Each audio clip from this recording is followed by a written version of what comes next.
Yes guys, what's going on? Welcome to AdamMcKola TV. This is the Weekly United, the place where we wrap up the world in the week of Manchester United, and what a busy week it has been as we get closer to the return of Premier League football, and of course Manchester United's return to Premier League football, which comes in a little over a week. 19th of September, Manchester United will be in action, and of course this week we've got to see Donny van de Beek in training with the Manchester United first team for the first time. He left Ajax to a rapturous reception, and thanks from the Ajax fans who had waited at the Amsterdam Arena for him to be leaving after his international duty, and they got to say goodbye to him, and he got to say hello to the manager and the captain at Carrington this week as he settles into the new side. And it's great to get him into the team and into the squad, training with the first team and getting him settled just before that first game against Crystal Palace, because as we know, there are plenty of players that are still on international duty,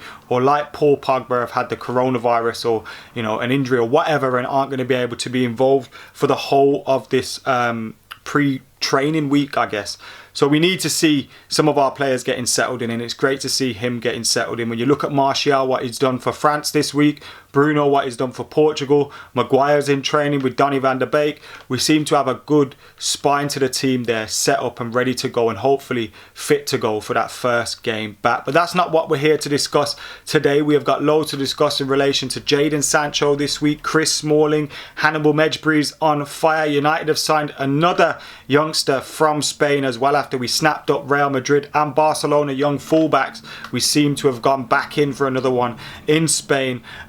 The French boss and their captain have been speaking about Anthony Martial's change as well as a Manchester United player and as a France player, and obviously what that means for his future. And of course, we want to talk about Gareth Southgate's comments in relation to Phil Foden and Mason Greenwood as well. So we got loads to get stuck into.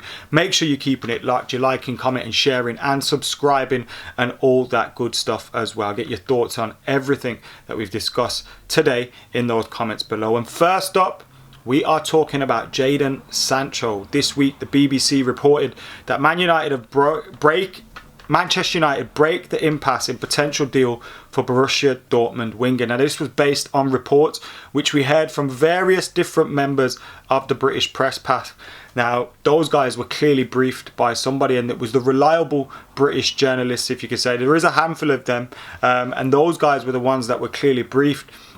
And they came out saying that Manchester United had got closer in terms of signing Jadon Sancho because they had got over the hurdle of agents' fees and personal terms. Now, why is this important? You may be asking, because we heard these reports, similar reports coming from Fabrizio Romano about 2 months ago, that Manchester United had agreed terms with Jadon Sancho and all they had to do was agree a fee with Borussia Dortmund.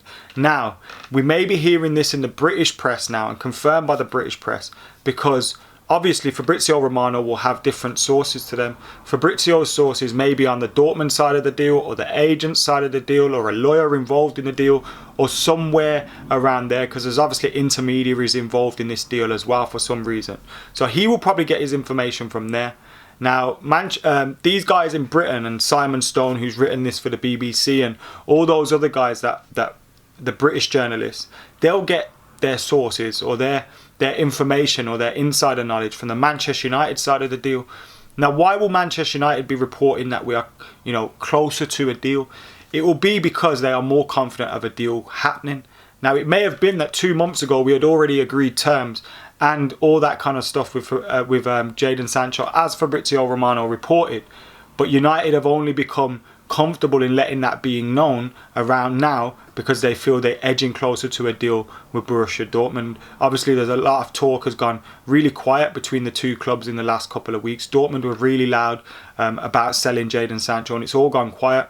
We heard United had said they weren't happy with the way negotiations were going, and maybe that explains the silence around things until now, when the British press simultaneously reported United were closer to signing Sancho because they had agreed terms and agents' fees with the player and had still just got to sort the fee out now with Dortmund, which is pretty much where we were 2 months ago. But you've got to ask yourself why this is coming out now. A player that could be leaving Manchester United, and well, I say could be leaving Manchester United, he's going to leave Manchester United. And the Telegraph reported Chris Smalling is close to a permanent move to Roma after missing Manchester United training. So this week he's been at Carrington, but he's been left out of training, and he's obviously made it. He's made his opinions aware to Manchester United that he wants to leave and join Roma. So he's helping force this move across the line. And Roma are now getting closer to this transfer. It's dragged on for a little bit. So people talk about Manchester United dragging on with transfers. We're not the only ones that have been dragging on with transfers this summer. Roma are getting Chris Smalling. They have made this one drag on a little bit. He's clearly worth the money that Manchester United are asking, around 20 million euros, 20 million pounds, whoever you believe. But Roma have seemed hesitant to pay it. They've now sold Schick, so they've got some money in the bank, and hopefully that will be being spent on Chris Smalling, because United will want to bring funds in as well. You're hearing we're being linked to Sergio Reguilon, and the quicker we can get these players out the door, likes of Chris Smalling, Marcus Rojo, Phil Jones, Andreas Pereira, etc., the quicker we can reinvest that into the team and maybe get a few bonus signings in the bank. Now this week Manchester United beat Salford City, while our under-21s did 6-0 in the EFL trophy, and Hannibal Mejbri grabbed the headlines with a goal and a couple of assists as well. The 17-year-old coming through, playing really well for Manchester United's first team, under-21s, and it was a signing from Monaco for around 10 million euros. So United clearly felt that this talent was worth spending multi-million pounds on to bring him to the club at such a young age. I got to see him in the Mercedes-Benz Junior Cup over in Germany when I went over there last year. It's like a five-a-side tournament, and he was clearly a technically gifted player, and he clearly stood out on the pitch, not just because of his hair, but because of how good he was as a player. And he's standing out on the pitch again, and it was great to see that in the Salford City game, because you're playing against a men's team. I know Salford City played a few debutants and a few younger players and things like that, but ultimately it was a men's team United's under-21s were playing against. So Mejbri was fantastic. He wasn't the only one as well.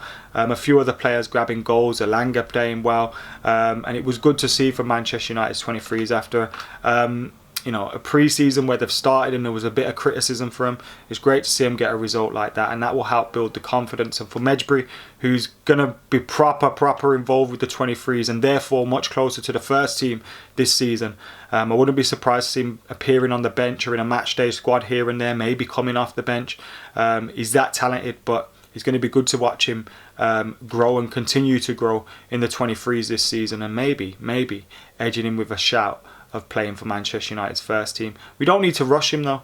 That's the thing. We need to take our time because he's still clearly got a lot of developing to do physically, but the talent's there. Some of the weight to the pass that he plays is and the finishing that he has and everything is just absolute quality. He's clearly a massive talent, and great that we have him at Manchester United. Talking about massive talents that we have at Manchester United, United have obviously recently signed the likes of Marc Jurado from Barcelona, been linked with Joe Hugill from Sunderland.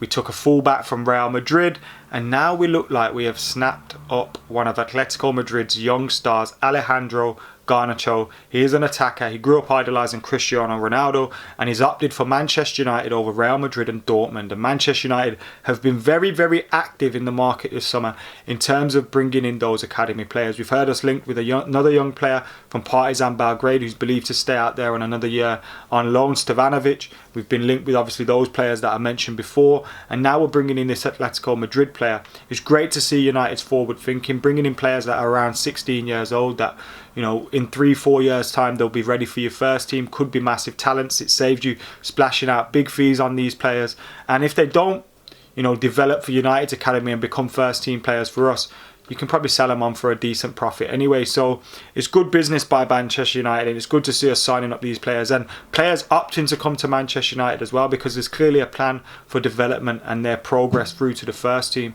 Good to see. Tell you what else is good to see, Anthony Martial getting a goal and an assist for France this week. Yes, I'm giving him that goal. You can't be giving that goal to an own goal to a goalkeeper. I thought, come on, don't be stupid. That was Anthony Martial's goal, and there's been a change detected by the France boss Didier Deschamps after the goal disappointment. And also, Hugo Lloris was speaking very positively about him, saying that he's seen a difference in Anthony Martial, and you are beginning to see a more mature Anthony Martial, and it's great to see that he was able to go out of the comforts of of Old Trafford and being with, you know, his favourite teammates and going back into the pressure of the national side.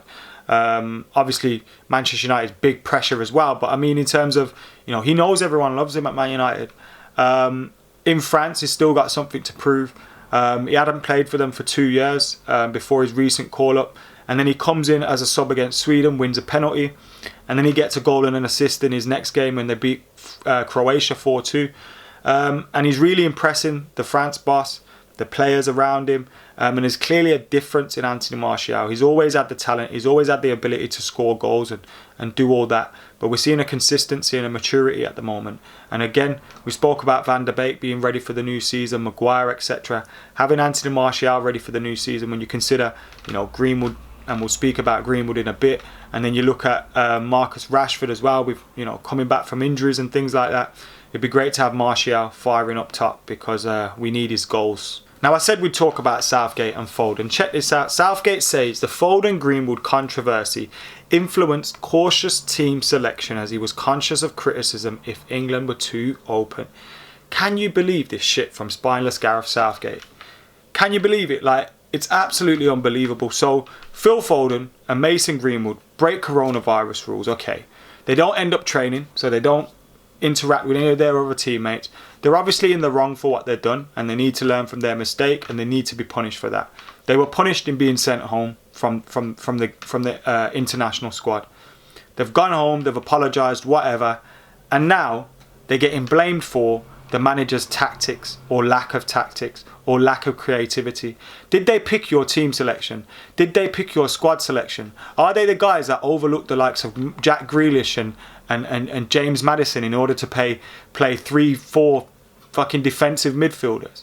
It's you that lacks the creativity. It's you that lacks the ability to get the best out of this young squad. And I really feel like England are making a mistake sleepwalking into the next Euro 2021 or 2020, whatever you want to call it, with Gareth Southgate as manager. It's going to be another waste of time.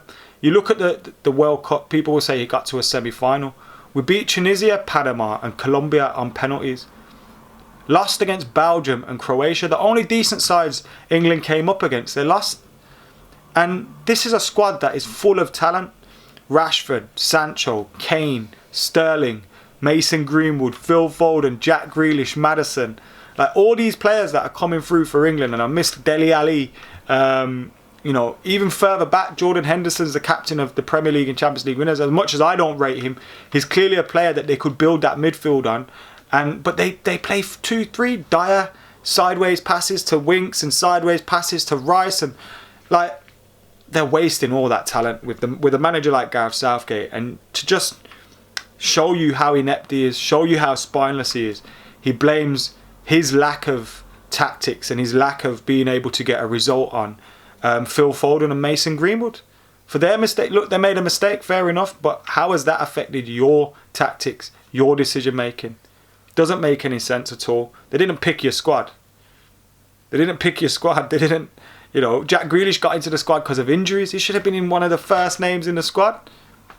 Like, we're wasting some of this talent with Gareth Southgate in charge. And this is just a piss take, blaming Foden and Mason Greenwood. It's a shame, because obviously Mason Greenwood would want to play for England, but if I was United, I'd say fuck him. Don't even send Mason Greenwood. Like, we didn't want him to do interviews or anything like that. We've protected him from that. And then first time he meets up with England, he's in a press conference getting asked about Harry Maguire and all his court case, and like, what the hell's going on there? Fair enough, he's made a mistake himself, but surely England should be looking into that as well and seeing how they can learn from that. But yeah, Southgate's piling on the pressure to both of them, both young players with massive potential. They've made a mistake, they'll learn from it, they'll move on and be successful for two of the biggest clubs in the country. Whilst Gareth Southgate, if he wasn't England manager, would he get a job in the Premier League? I don't think he would.